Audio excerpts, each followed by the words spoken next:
Guys,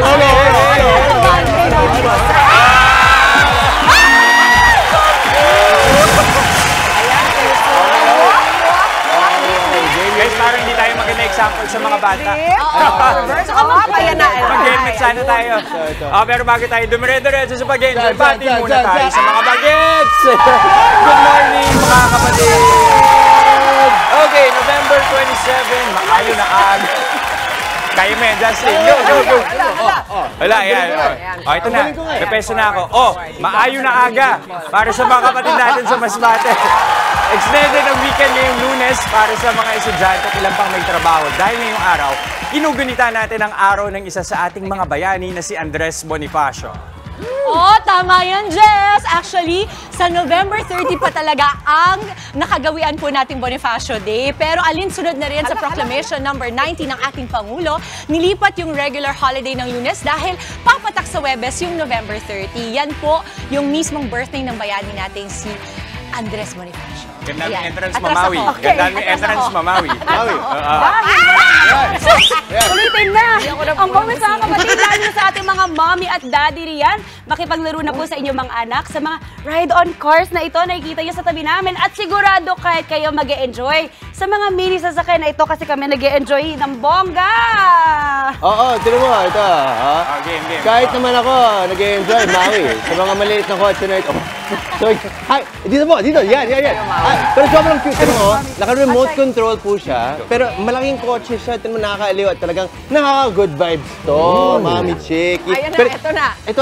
Pero ito patok na patok itong pang-bonding din of course sa mga kids. Mami Chiki, yung mga kids mo, mag-i-enjoy ba sila? Ay, sigurado. Hindi na sila. Ako na lang. Diba? Ikaw na lang. Oo, di ba pwede rin palang panlola? Gusto ko yung required lahat pumasok sa harapan. Uy, tama-tama ito. Magpapasko na. Naku, yung mga naghahanap ng mga panregalo na bongga. Kung gusto nyo yung pinaka-bongga ang regalo nyo, ito na talaga yan. Para sa inyong mga anak or inaanak, di ba? Para ibida naman itong mga ride-on car na ito. Makakasama natin ngayong umaga sina Cristel Mariel at Kenneth Carlos. Hi, Mariel! Hi, Casey! Makatayo na nga. Uy, isa. Okay. Kaya. Ayan, kayang aming way. Saya naman ito, Mariel, Casey. Grabe, nandiyan na si Primo yung anak ko. Meron silang 2.5-year-old na boy na talagang siya ang taga-sample, di ba? Yes po, opo. And gaano siyang kasaya pag sakay sa kanya. Sobra po. So, lagi niya naaalala po yun every end of the day kung anong ginawa po niya. So, anong klaseng laruan ba to para sa mga kapatid natin nanonood? Itong ride-on car na ito. Yan po. For us, early as 1-year-old and above po. Pwede na po silang Pwede na si Ilio pala. Yes. Very safe po siya. Since may seatbelt and meron pong parental remote. Ayun nga, may parental remote. So, ibig sabihin, kayang kontrolin ng magulang. Yes po. Okay. So, ito yung parental remote. Yes po. Akala mo kasi for you na rin. Kala ko, pwede rin for you. Pag ikaw yung parent. Pwede po. Kasi pwede rin siyang paandarin mula sa loob, tama? Yes, pwede po. Okay. So para in case na mawala sa control yung bata, sobrang safe kasi may parental. Yes. Indoor, Good outdoor idea. ba to? Yes po. Pwede kunwari sa grass kasi kung meron kang bakuran, pwede din siya. Opo. Since rubber tires po siya, ever rubber tires, pure tires po siya. Pero saan ba siya pinaka-ideal na nilalaro? Siyempre, siguro within subdivision lang, within the Pwede village, po, ano? opo. Park, ganyan po. Okay. Basta wag yung may sasakyan Sakyan na talaga. Yes. So, pwede mo ilalagay mo lang sa sasakyan mo sa likod. Kasha ma'am. Masyado kabigat. Hindi mo kabigatan, ano? Kasha naman. Pero curious naman ako, kung okay lang talaga yun, no? Kamusta naman yung waterproofing Pababain ko yung rating niya? So what if nasa labas tapos umulan? Lahat ng ride-on cars po, sir, hindi siya pwedeng mabasa. Okay. Kasi may electronics siya sa loob. May battery ba? Okay. Tama, no? Yes, ma'am. So, ano ito pinaplug? Kung battery, ganun ba yun? Rechargeable po siya. Rechargeable.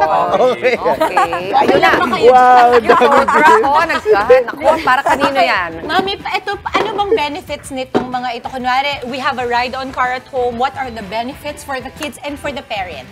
Yung imagination po nila mas lumalawak. Yung bonding po between parents and child, sobra pong mag-strengthen. Tama. At hindi lang po yun yung mga lola, lolo. Yes, tama. Yun, Naku, magic word! Magic word! Alam mo naman, si Bibi na talaga. Tama. lolo at lola. Hindi makapigil, di ba? Pero pansin natin, hindi lang mga ride-on cars yung meron kayo. Yes, Marami po. pa kayo dito sa likod natin. Yes. Ang ganda nito, can I just say, sobrang cute. Pati itong mga little rider Sobrang na ganda to. po yung push bike. Kasi wala tong Try mo gear. just- Walang pedal. Wala. Oo. Training wheels. Wala. Madedevelop po yung Paano ba to? balance Paano ba? nila. Motor skills. Gagano pwede, pa ano? lang, paaga. Madedevelop din yung motor skills nila. Mukha Ilan naman. nag-developing kasi I like the cars because it actually, You just go like that with it looks like the real cars na. Forma nila. Wait, yan ate, sige. Oo, actually, hindi. Di ba, Casey, sabi mo, ito yung mas affordable. Ito yung mga nasa, sige, banggitin mo kung anong Price mga range po price niya, range. around 7.5, ma'am. 7.5. Ito, tatay. Pero sa 7.5 naman na yung kung meron kang 2-3 anak na mga bata, pwede na sila Pwede. maghati-hati. Ay, naku, hanggang teenager na yan, di ba? Eh, kasa nga tayo eh. Ito, yung sinasakyan ko, yung motor ninyo, magkano? Yan po is 6.9, sir. 6.9. 6.9. Pwede na pang EDSA. Pwede na mag-EDSA. May helmet Okay, na siya. Meron kasi kaming helmet, sir.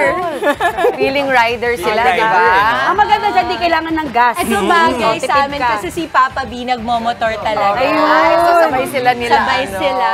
But nag- these ones look like ATVs to me, no? Opo. Ang ganda. Kaya po nito hanggang 80 kilos. 80 kilos? Opo, may 100 din po kami. So, pwede magtabi si mommy. Yan, si Bus Rider. Pero balita ko, hindi lang kayo basta sa negosyo ng pagbebenta ng ride-on cars. Meron daw mas malalim na kahulugan nitong negosyo. Yes May po. advocacy kayo. Ano yung advocacy na yun? Ang gusto po sana namin is nakakalabas po yung mga bata. Mas nade-develop po yung kanilang physical activity. Tapos po, nagkakaroon sila ng bonding. Yung imagination nila lumalawak. Okay, paano Siyempre naman po yun? yung mental health din ng mga bata. Yes. At ng mga magulang. Opo. Diba? Paano kayo napunta sa negosyo na to? Actually po, nasa car industry po kami before. Ako po before. So po, still nasa car industry po. So since nagka-pandemic, kinasal kami, doon nagka-baby, nag-isip kami ng business. Why not mag-put up kami ng sarili naming car dealership. Pero hindi for working.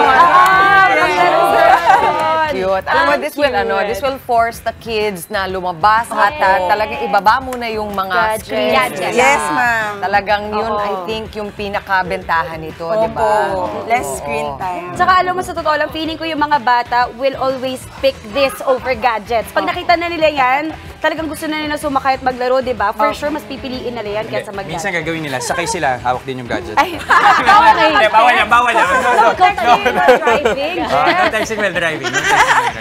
Okay. So sa lahat ng mga interesadong gustong bumili ng ride-on cars natin, saan sila kayo mahahanap? Matatagpuan niyo po kami sa Casa Sana Building, Pedro Hill Street, Paco, Manila, or ways po nila kami, Little Rider PH. Meron din po kaming official Facebook page, Little Rider PH po. Then, pwede ko rin po ibigay yung contact number namin. Yes. 0918-917-6348. Yun. Ayun. Oh, Pwede para nila sa sample? Pwede Makikita po. nila doon at pwede silang may sumakay. showroom Test drive. Talagang parang car dealership po yun. Ang galing, ang galing. Cute. O, sa mga mami dyan, mga daddy na nag-iisipan ng pangregalo, sorry na lang kung nakita to ng Yun mga nga eh. Sorry na lang kung nakita ng mga lolo't lola. Dola. O, ayan. Yan sila. Maraming salamat, Cristel Thank Maria at Kenneth Marlo. Thank you so much. Enjoy kami. Mga kapatid, Chiki Roa Puno po. Simulan ang inyong araw na puno ng impormasyong kapaki-pakinabang. Sama na sa isang makabuluhang umaga. Tumutok at mag-subscribe sa social media pages ng News 5.